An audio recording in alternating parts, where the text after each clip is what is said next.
Hey everyone, welcome back to Valrex Gaming. Today we're going to go over one of my favorite games that I've had playing just against my friends. I thought it was really interesting because I love to play on big massive maps where you can have the time to kind of build up your city and then you have these huge forces that clash together. And in this case, I almost always choose my tribes at random. I hit the random button. I don't really ever pick a tribe because I think they're all fun. But in this case, I picked or was selected to be Polaris. And my friend has been really trying to use Cymanti a whole lot. And so Cymanti, he's pretty practiced at it. Both of us aren't the best at this game, but we just love this game. And this game was really fun to show off. I'm gonna use it in my combat guide that I'm gonna come out with. But this really shows how Polaris ramps up pretty nicely against a heavy aggro tribe like Cymanti. And I actually got a new headset, as you can see. I record using a nice microphone, so you can hear me better. But this was recommended to me by that Brax guy. He's on AVG, Average Gamers. They're an FPS channel. You can check him out. And today is bad hair day. I could show you, but I don't want to show my hair, so I'm opting for big head mode today. But this is also mine and that Brax guy's old YouTube channel, Real Life Gaming. I'll link that to the description as well if you want to check out some of my old stuff. Maybe I'll bring that channel back one day, but it's Airsoft Nerf, trying to turn video games into real life. It's a real passion of ours. College got in the way, and jobs, and marriage, and kids. So anyways, let's check out the video. I got my camera here, and I got my computer right here. So I'm gonna move between these two. But I got Polaris starting off, and my friend using... We also like to throw in a lot of other AI tribes to add some spice to the game, so you have some contention while you're playing around. It's really fun. It adds some variety to the environment as well. I like to feel like we're playing on a world map, and that's why I love playing game types like this. And right away, I'm using Polaris and using the Mooney to go across water, because that's kind of the unique thing about Polaris, is that I can change water into a traversable tile for normal units. And it's the only way that Polaris can really get on the water. And I know that I need to freeze a lot of stuff so I can utilize the ice bank later to really get a lot of stars. Since I don't get markets, I get ice banks instead. So I need to start freezing as many tiles as possible to take advantage of that. Let me check out my friend who's playing Cymanti using boosted hexapods, as you should. Boosted hexapods are one of the best units in the entire game. Even just hexapods alone without being boosted are really good with that 3 attack, creep, and sneak, being able to just not be hindered by anything and you can just go and blitz around. Switching back to my view, you can see I've moved around a lot. My Mooney got smacked and somehow I saved it. And I used the Mooney to freeze a rider in place so that he doesn't capture the city and I can come in and take it from him. I have battle sleds now. They can really make use of the frozen tiles. That's the only way that you can really get battle sleds to work well, because on land they're too stiff. I think they have that ability to but I guess it's skate. If they're on ground, they can only move or attack. They're really not that great. But when they're on ice, man, they're swordsmen that move like a rider. So they're amazing, and that's why I'm freezing as many tiles as I can, using battle sleds to maneuver, take up space, deal damage. And at this point, my friend, call him Arnie Rio, he's got Exodus, which is great for poisoning your opponents and getting spores going. You can kind of eco your other cities as you go and take up their territory. You can then ramp them up with your fungi, because fungi gives you 3 population per tile, which is the highest you can get besides using a really nicely set up lumber hut, or a really nicely set up sawmill or a nicely set up windmill. It's already got a centipede too, turn 16. I'm sure a lot of more professional players will have better stuff at this point, but hey, this is good. He's got great vision on Yadak as well right now. Oh, and he's just saw the slightest hint of me down the south by Barter, but he probably doesn't notice me yet. You see why he also chose Exodus, so that he can start poisoning defensive units that Yadak has. So units sitting on cities, or these defenders that are hanging out, because it takes away their defense bonus a little bit it takes away the defense bonus entirely, and also lowers their defense overall, so these hexapods can do a lot more damage and be more survivable. Meanwhile, I got a lot of things frozen. Doesn't look like I have the ice bank yet. but working really hard on that Wenger guy down there who's also trying to take over Omaji. And at this point, Arnie has discovered me with my battle sled, who I just have exploring, just trying to reveal and trying to see more things. In fact, I'm trying to find him as well. Yeah, I wouldn't have used a hexapod to try and see. Because I guess it was, did a veteran? No, you can't check that when you're on replays, I guess. Now it's a normal one, because those riders could have just come in and smacked it and got it right off. Really using Exodus pretty nicely though. All right, headed into turn 21. We're past turn 20, and I still don't have my ice bank, which is silly. Oh, there it is. There's the ice bank, turn 21. And you see, I think it leveled up, what, 6 times because of how much ice I have, taking my income up to 51. I also have, what are those? Ice fortresses. Trying to utilize them as much of a defense unit as they are a offensive unit, because they can fire back. That's what's nice. They're kind of like a battleship. They can shoot back. They don't have great range, but 20 health makes them very tough, and they can, yeah, they can fire back. Lots of health, good defense, good retaliation. And I just got my first super unit over on turn 22. That's pretty late for a first super unit. Now I'm actually working on leveling up my cities. Using border growth is really a great option for Polaris because it takes over more ice when you do it. And because you can build ice huts on any ice tile, that actually makes it so you can build really large population cities if you needed to, because you can get more population points just by having all that ice surrounding a city. Man, that one archer right there just taking out all that ice. Meanwhile, my friend has an army of Exodus.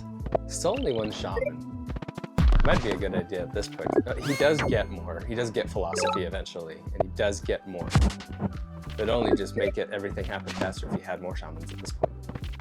He's doing really good at boosting them when they need to though, because he has them all surrounded.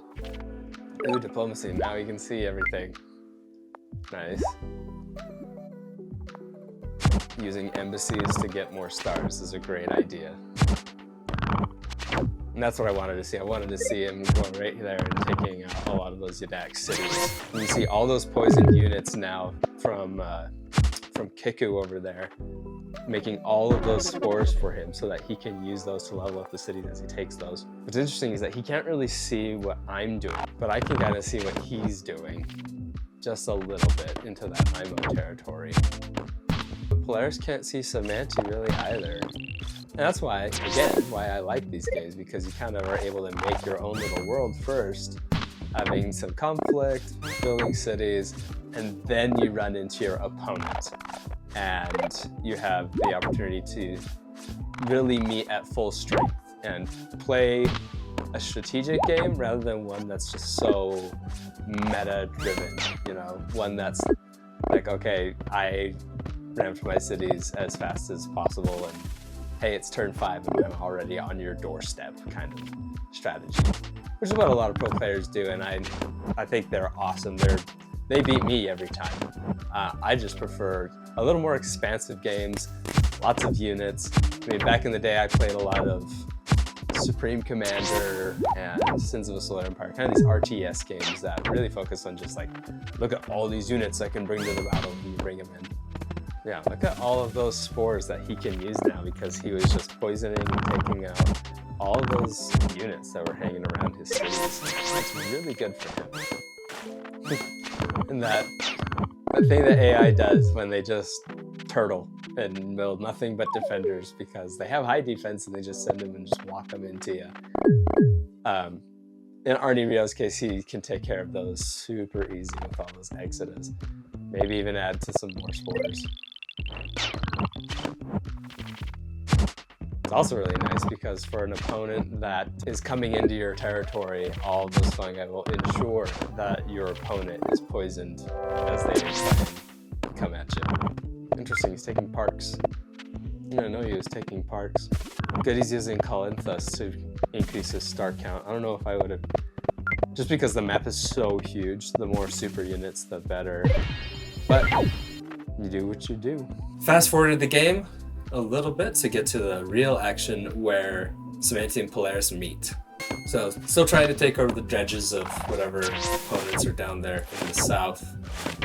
But this is where we really get to see the power of knights, especially with Polaris, because you can get that technology that makes all your units go faster on ice, and so that turns all of your ice into roads, and so you can get maximum distance on your knights, get them into battle really quickly, coming in doing 4 damage, and if you have the stars to spend on your military, you can really do a lot of damage. That and chains, just doing maximum damage for an 8-star unit, and you can go and take out 2 other 8 stars.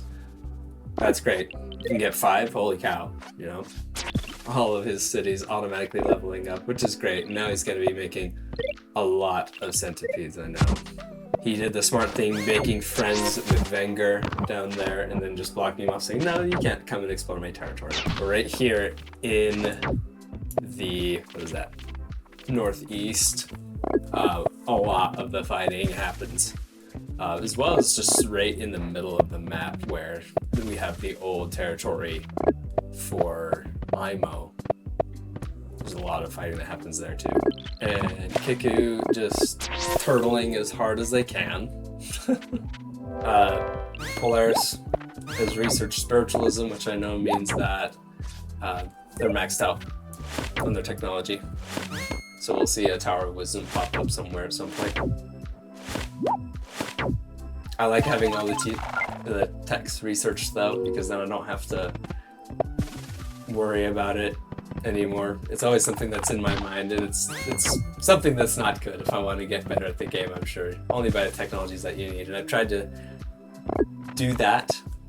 But yeah, I hate having to know that, hey, there's something you haven't researched yet, or something you might need to use later down the road. If ever I needed to grow forests for a defense bonus, which I've done sometimes, hey, I got a unit sitting right here on this empty tile, let's grow a forest, give them better defenses. Or burning that forest that you build so that you can have better windmill synergy. Interesting though, he only has the 1 shaman still on turn 33. Wonder what his tech tree looks like. His tech tree is almost there. Doesn't really need pescatism because he's not really running into water at all. But yeah, he needs that philosophy for more shamans. Shamans are the lifeblood of Cymanti and could have made probably a significant difference with units that can move faster and do more damage. He's really using Dumuxes, which is making 131 stars. He probably has the stars to spend on just making Dumuxes, which is great. Those Dumuxes at least hit like a truck and have 20 health, but man, they don't really have the greatest of defense. I also got this nice new standing desk. You can see I'm actually standing up right now because I got my gimbal tripod sitting here on the desk. I take an explorer right there so I can see more of what I'm dealing with Cymanti. Maybe give me somewhat of an early warning system as to what I'm about to run into. You can see we've collided here in the east. I'm using my Gami to try and siege, and great things for Gamis too, that they can freeze the area around them when they move. I locked up 2 really good units. I don't know if the Chitin could have done anything. I think it's interesting at this point that Polaris is making 127 stars a turn right now, and Cymanti's making 131. Cymanti's making more stars. Yeah, I'm really hitting those cities. There we go, now we got shamans out. It's interesting because shamans, you have to not only build, but you have to move them off so that you can continue to produce from that city that they came from to really make the best use of them. I think at this point, Arnie should also be interested in probably blowing up some of those segments so that his centipedes can move faster. Yeah, this mess of segments in the northeast right there is it's just too much. It's crowded and it's preventing him from taking over Kiku. Ooh, I wouldn't have taken a wall either, because Cymanti can't really use wall bonuses all that well, because Chitons don't have defense bonuses. So the only thing that you can spawn with the defense bonus is a warrior. And that's not going to stop things in the late game. Pretty sure if I play Cymanti, I actually never take city walls, because what's the point in having them? Cymanti, at the end of the day, is actually a pretty squishy tribe, which is why they do well to just overwhelm you with numbers and force. And that's why they kind of capitulate to just a rider road strategy, because riders can kind of outmaneuver them with roads and can do quite a bit of damage to the weaker defense units of Cymanti. Man, they play like real bugs. And that's what I like to see. All this freezing right here on the front lines. This is why Polaris does so well.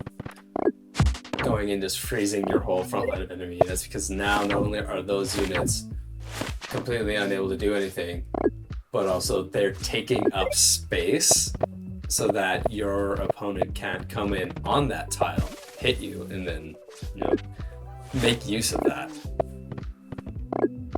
Which is why I was so confident in moving this knight up here, because I could move in and know that he's not going to get hit by anything, at least physically. Maybe there's an exit hiding, but that's unlikely.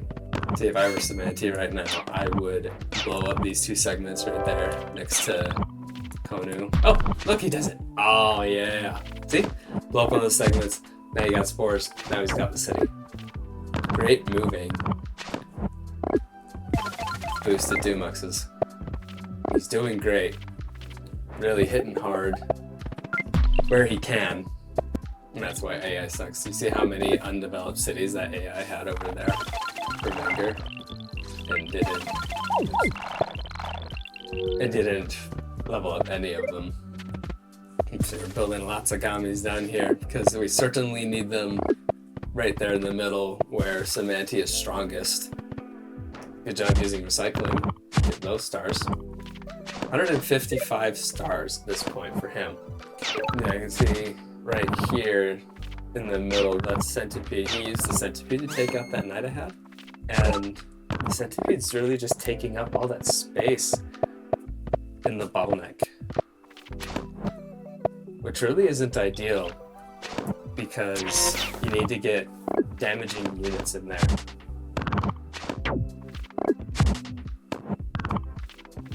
And I guess maybe this is why hexapods are still leaned on even in late game, because they can hit and then drop back, and you can have a whole bunch of them in the back line. I guess Polaris also just really thrives in cramped spaces, because when Cymanti's all bunched up like this, and you can send in your freezing units and just freeze all of them. You'll see right here in the middle, because he pushed that Exita off, you can hit it with a knight, hit the weak centipede, hit the other one, and get a 3-for-1. Which is great, because then you can promote and make the units at least slightly harder to take out. But I've cleared out more of these units. Maybe it's a good thing for him though, because then it's not as crowded. You see, I'm building swordsmen up here because I know that defenders aren't gonna do anything. There's no defense bonus to be had. So I built swordsmen so that at least if he doesn't attack them, they can do some attacking and do some damage. All right, you can see right here, Arnie Rio's he gets 4 sieges on Polaris right here. I think it's interesting though, centipedes aren't that great at front lane. At least their head is really good, but when you attack to the side, you're exposing weak segments that a knight could potentially exploit to get into your backline. Lots of Dumuxes. A lot of Dumuxes. Might have been a good idea to also build a lot of mycelium, because those heal. Maybe even like tear them down and rebuild the mycelium. So let's see, this is what I mean about weak units. Catapult, gone. You can use some hits. Weak segments. I took about, 6 units with that one knight. And even riders can have their utility with some catapults. You see, just trying to keep a hold of those cities. Rearranging the catapults so they don't get in danger. Using zone of control so that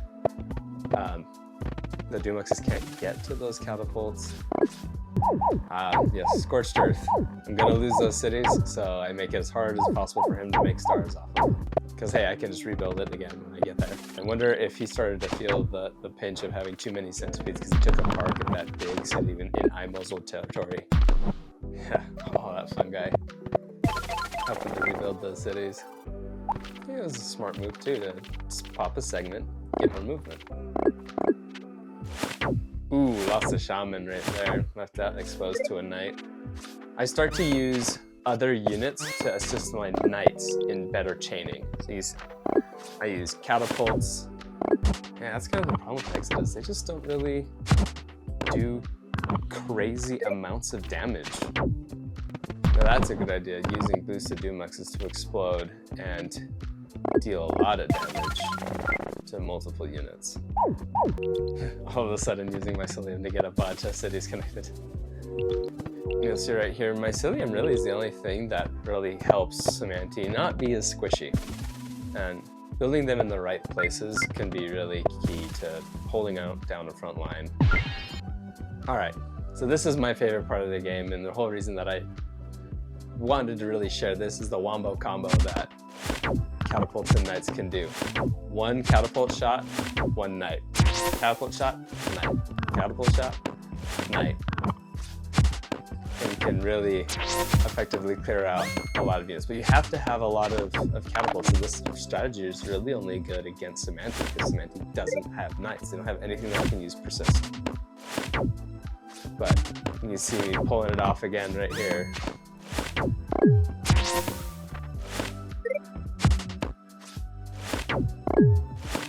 And using two swordsmen to try and get that same thing off. Other knights in the back line to try and get more damage. Parked an ice fortress on the city. It's poisoned, but hey, it's not that bad, right? Doing some more knight wombo combos.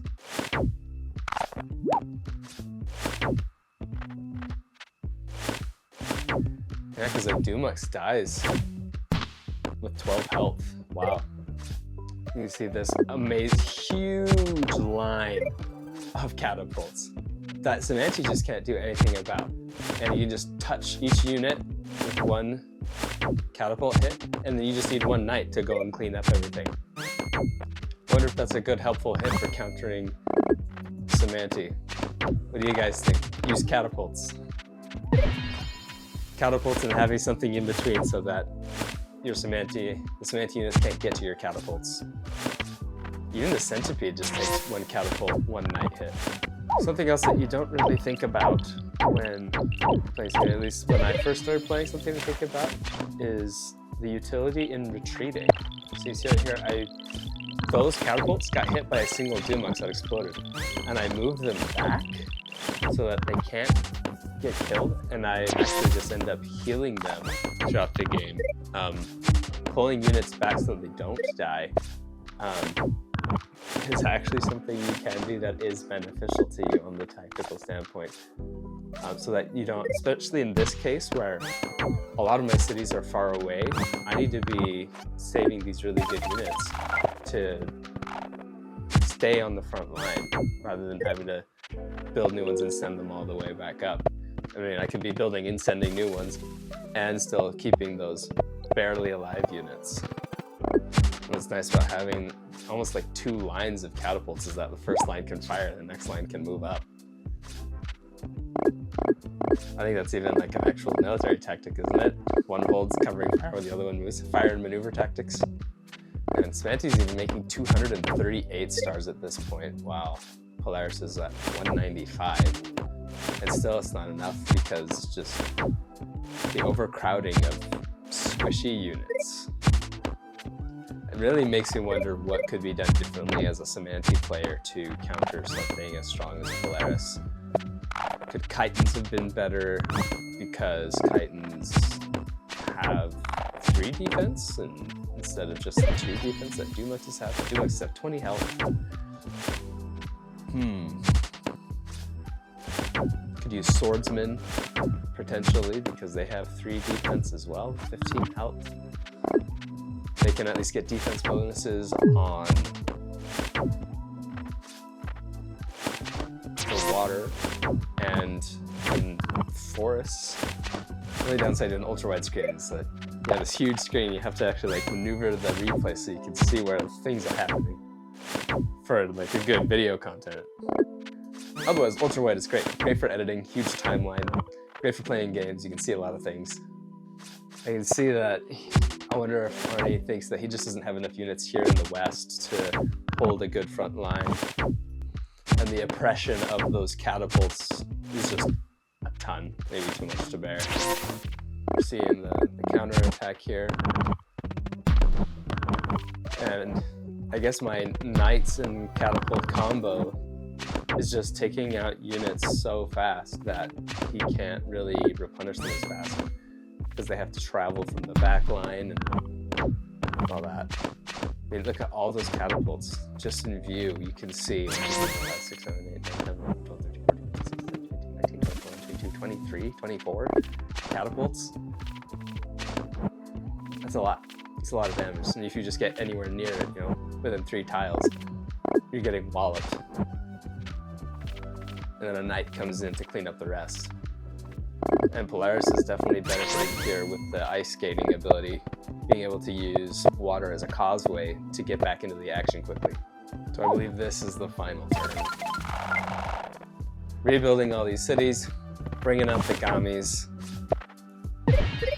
dishing out the damage.